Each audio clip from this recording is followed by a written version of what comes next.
Hi and welcome back to the Watchworks. Finally, after probably it's been over a month now, I was able to get this movement to run right. You can see it's not all the way wound up, so it's not running at full tilt, I guess you could say, but it is running better than it was. It was not very healthy before. What I had to do was had to tweak the pallet fork a bit, and I think this movement's pretty tired actually. It seems that the escape wheel is kind of worn. All the pivots are fine, interesting enough.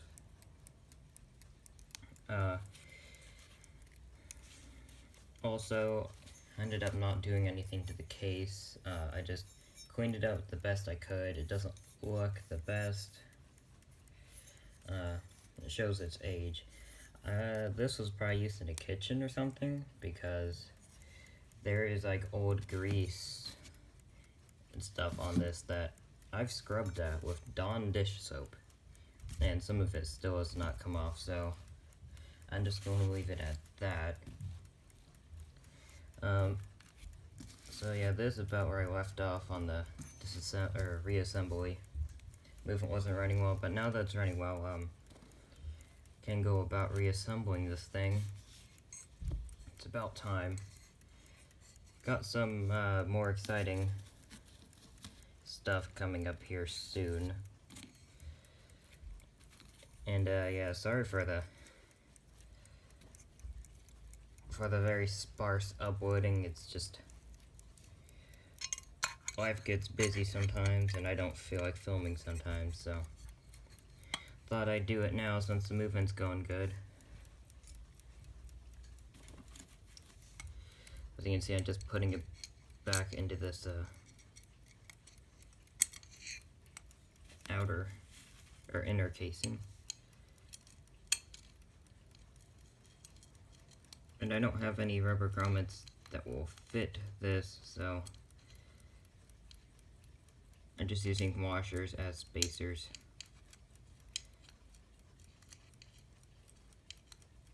If it wants to cooperate.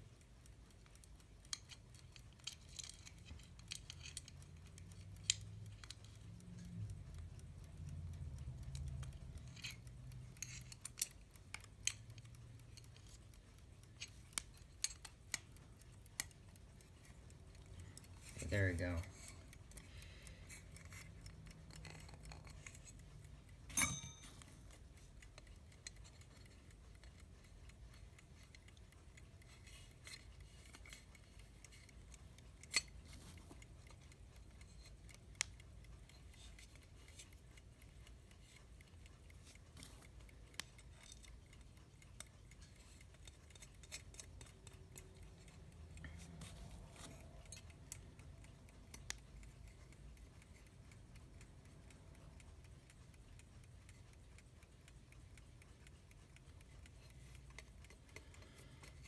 Get all these threaded on, and tighten them down.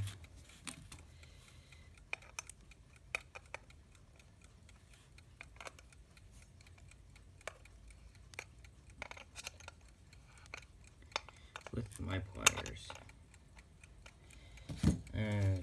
Check the alignment now with the arbor through the dial.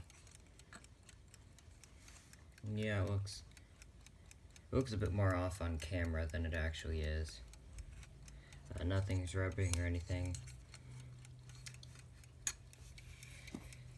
So now I can install the bell, and this seems to be a pretty decent clock, but the one dislike I have about it is that the bell's held on by these tabs, you know, and you can only, I may have said this before in the first or second video, but you can only bend these tabs so much before they snap.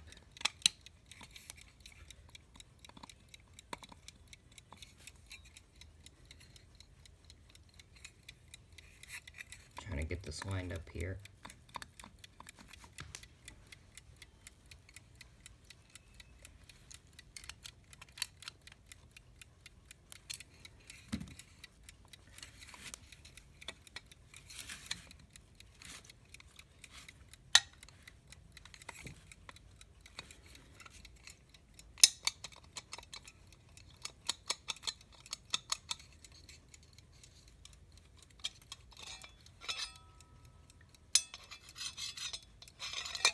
It really is a hassle, this, the construction of this clock as far as the bell.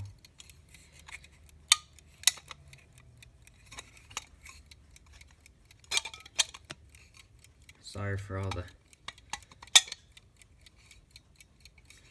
fiddling, it's just this doesn't want to go back together.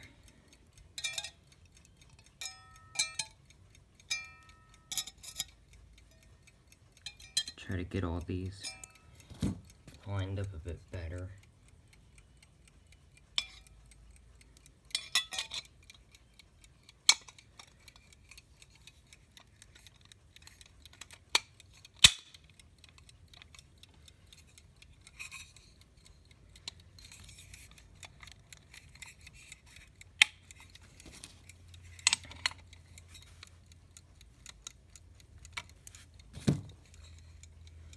Make sure everything's on.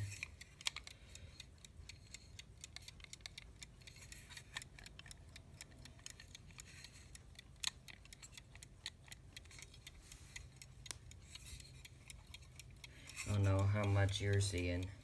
Sorry if it's a bit out of frame. Yeah, going to avoid bending these tabs too much because I want to keep this thing serviceable as long as possible.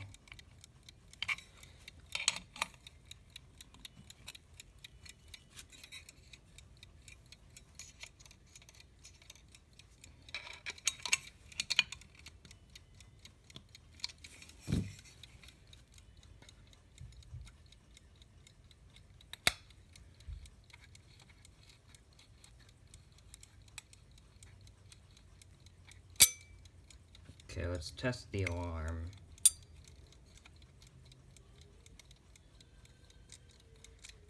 Let's see here.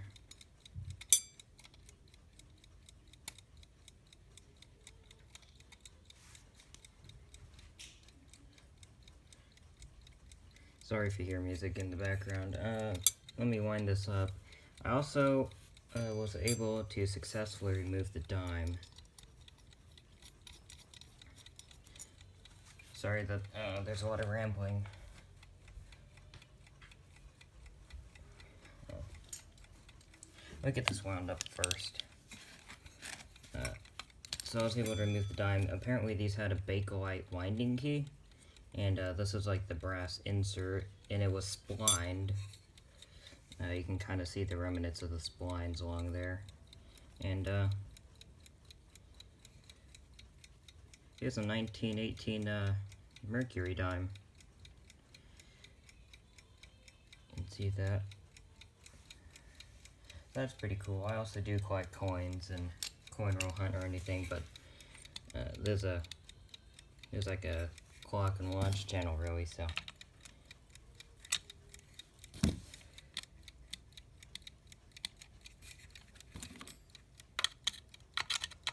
Making sure the bell doesn't rattle around. Okay, now I'll get this wound up enough. Rambling along.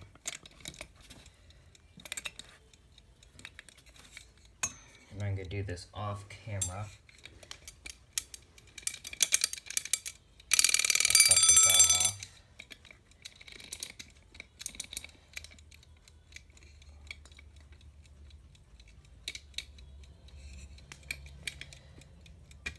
Yeah, sound warning. I'm about to test the bell. I'm sure you just kind of heard it there for a second.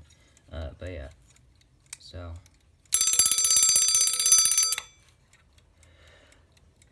Yeah, bell's working, or the hammer's hitting the bell, it's all lined up correctly.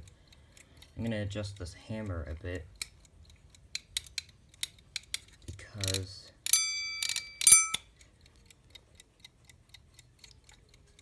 it's kind of rubbing up against there a bit. That looks about right to me. Now I can start lining up the dial, or putting dial on and lining up the hands. Whenever I work on an alarm clock, I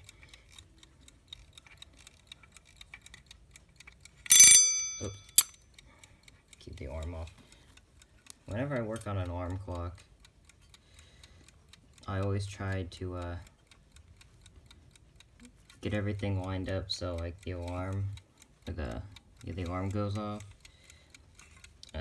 Try to get it down to like a minute within what it's set to. Push that down a bit too far.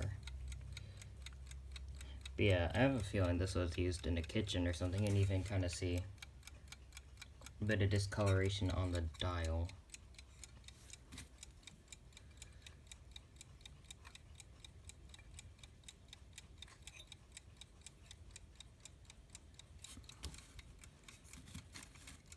Don't worry, there's not going to damage the dial to the round side of the screwdriver.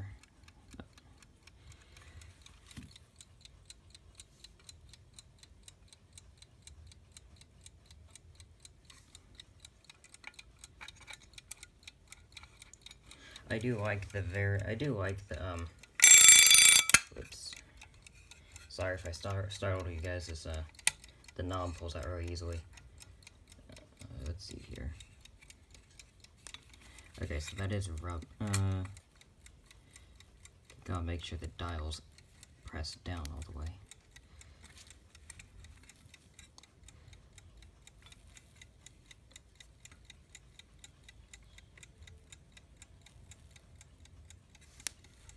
Yeah, this is like,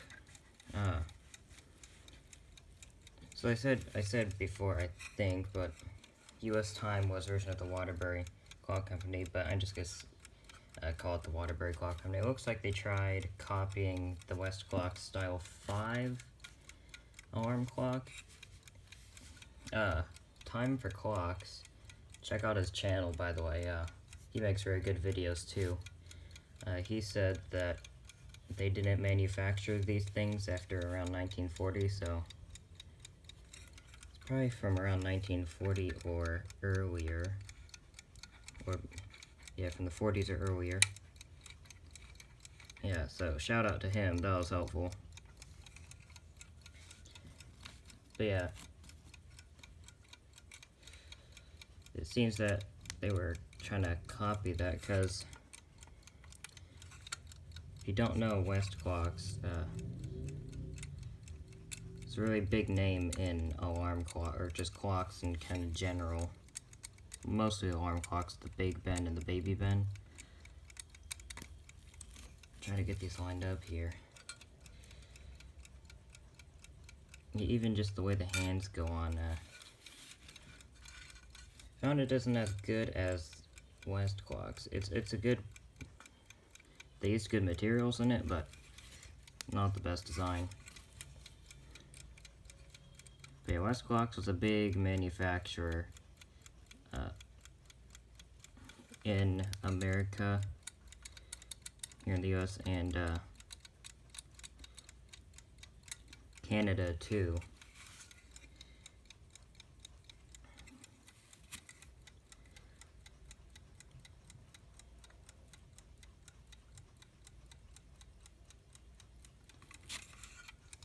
So let's see here.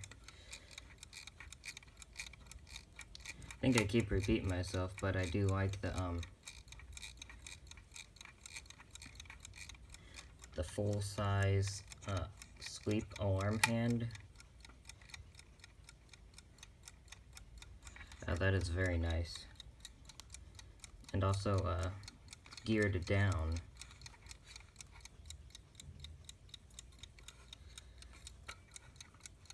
So you can really accurately hit it. Yeah, once again, sorry for the rambling. Winding up hands on alarm clock can be kind of time consuming.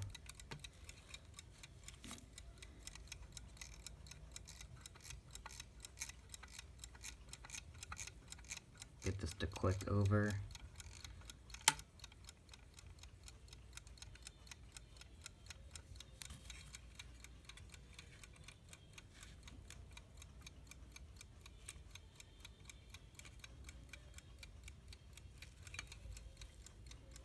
Make sure the hands are not rubbing, because you don't want that to happen.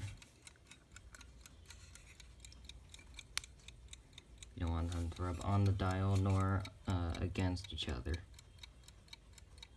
Fix that one a bit. And yes, you know, I am touching the clock hands with my fingers. I didn't want to scratch the paint with the tweezers, and also it's just kind of easier for me to do it this way.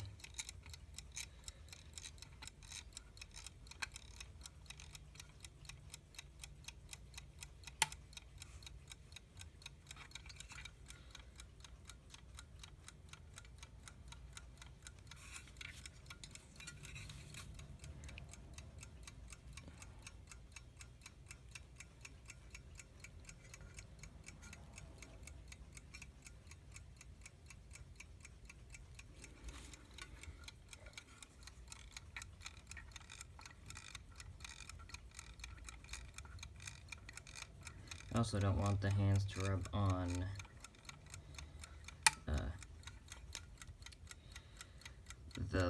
the crystal, I guess you could say. I'm not sure the exact name for clocks, because I usually work on pocket watches, but I am getting into clock collecting too.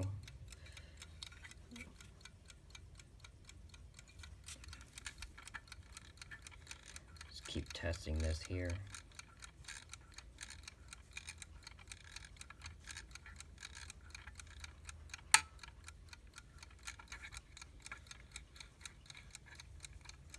I get up around 6:30 every day, so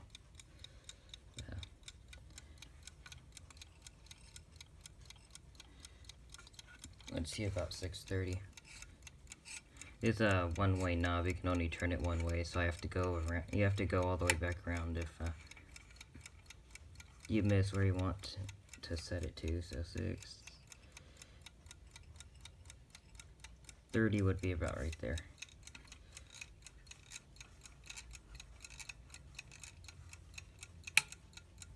And yeah, that seems to be pretty good. I just get the hand on there all the way.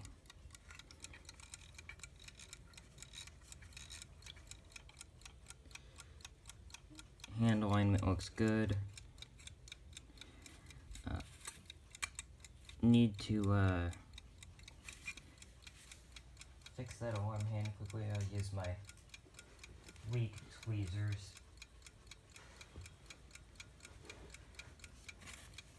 Or my pointy tweezers. Kinda. The paint on this is already damaged on the end of that, so I think it's fine doing that, but now, sorry you guys haven't really been able to see all the action that's going on, but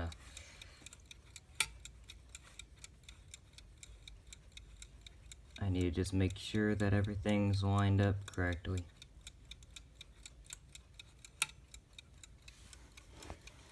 Okay, so the hand alignment seems good.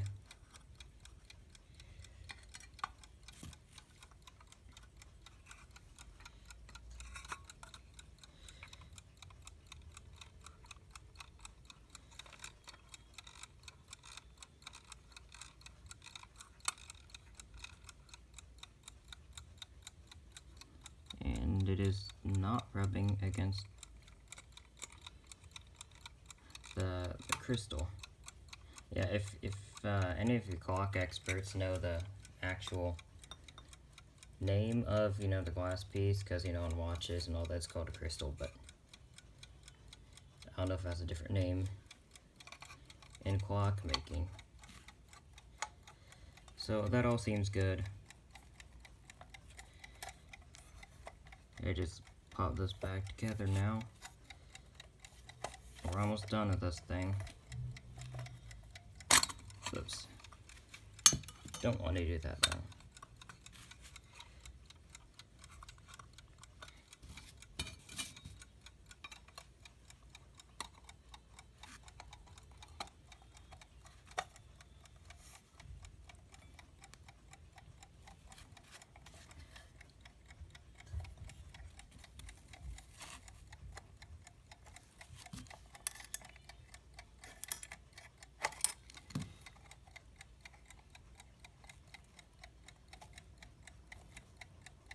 Yeah, you can see all that grime at the bottom. That's permanent. It does not come off.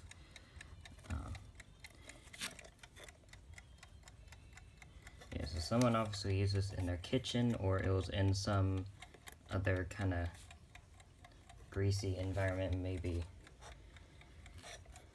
somewhere. I don't think it was probably used in someone's bedroom as an actual alarm clock. I think it was used more as a timer than anything.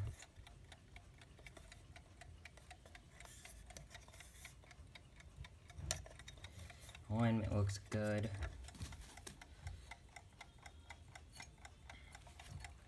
If I remember correctly, the base goes on like so. Unless it goes on around that way, which it doesn't. Yep. Goes on this way.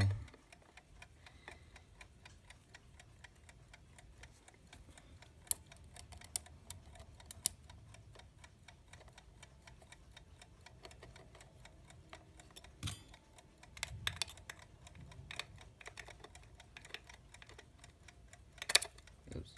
Try to find the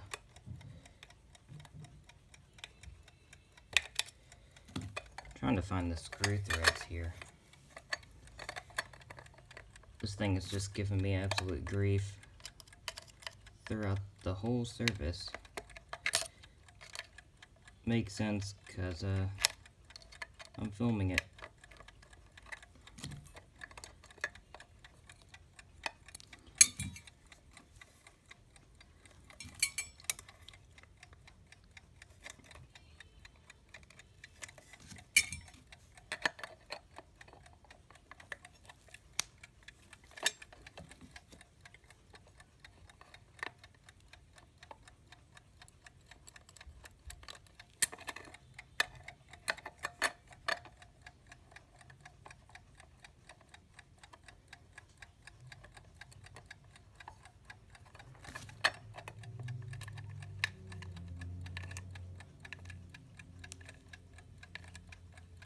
There we go. See if this last screw wants to cooperate.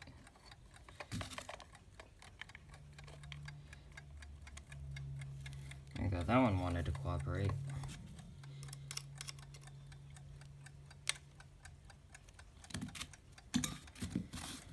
Okay, well, that together. It's only taken like a whole month. I just realized my light wasn't even on full brightness, so I apologize for the poor lighting. Here it is. All back together. But yeah, like I said before, these had like a Bakelite knob, and I don't know, I guess probably early in its lifetime, it cracked or split, broke off, or it just came off, or the splines stopped gripping, and yeah, I soldered the dime to the back of that. But now I've got a cool old coin. This thing's 102 years old, so that's pretty cool. All I'm going to need to do now is regulate this, which obviously I do that off camera. All that being said, thank you very much for watching. Hope you have a great rest of your day. Bye.